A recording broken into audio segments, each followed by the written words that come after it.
അക്കരെ കാവില് ചക്കര മാവില്. പിന്നാരെ സൈന എന്റെ മകക്കുള്ള ചുരിദാർ ഞാൻ വാങ്ങിന്നൂന്ന് അത് ഇവിടെ വെച്ചോടുത്ത് കാണാനില്ലാന്നാ ഈ പറയണതേ. അങ്ങനത്തെ ഞാൻ ഒന്നര വാങ്ങി കൊടുന്നേരം ഒന്നും കൂടി അല്ലാപ്പ എന്താ കാട്ടുന്നു തെരട്ടേന്ന് ഇജ്ജൊന്ന് വെച്ച പോണ്.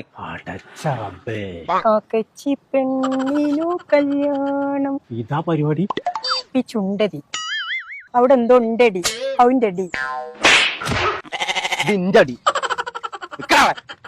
നിന്നോളെ എന്റെ ഇറച്ചാൻ നാസാക്കും. എവിടെ എനിക്ക് ചുരിദാർ? ഈ വീട്ടിൽ ആരും ഇങ്ങനത്തെ ചുരിദാർ ഇടലില്ല. പാവപ്പെട്ട പെൺകുട്ടിയുണ്ട്. ആ അതിനൊരു ചുരിദാർ എന്നോട് വാങ്ങി തരാൻ പറഞ്ഞപ്പോ വാങ്ങി കൊടുന്ന് വെച്ചതാണ്. ഇപ്പൊ ആരെ കുട്ടിക്ക് ഇപ്പൊ എന്തേ വേണ്ടു? എന്നിട്ട് എന്റെ ഉമ്മ അറിയാതെ അത് കട്ടിന്റെ അടി തിരികെ ചെയ്യും. ഞാൻ അത് ഉമ്മാനോട് പറഞ്ഞോട്ടു. ഇത് നിങ്ങളെ ഉടനാട്ട് എന്നോട് പറയണം. ഇച്ചുണ്ട് പാവപ്പെട്ട ഒരു പെൺകുട്ടി. തിരൂര് റിംഗ് റോഡില്ലേ, ആ അവിടെ സഹസാദി എന്ന് പറഞ്ഞാണ്ട് ഒരു ലേഡീസിന്റെ ഷോപ്പ്. അവിടെ പാകിസ്ഥാനി, ഇന്ത്യന് അങ്ങനെ എല്ലാ മോഡലും ഉണ്ട്. അഞ്ചു ഓൾക്ക് ഏതാ വേണ്ടത്? ഓൾക്ക് ബംഗാളി ആണെങ്കിലും കുഴപ്പമില്ല.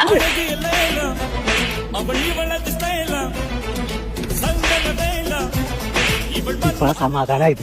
ഞാൻ കട്ടിന്റെ അടിയിൽ പുലിച്ചാണ് ചുരിദാർ നിർത്തുന്നത് വിചാരിച്ചു. ഇനി നമുക്ക് ഒരുമിച്ച് പോകാം.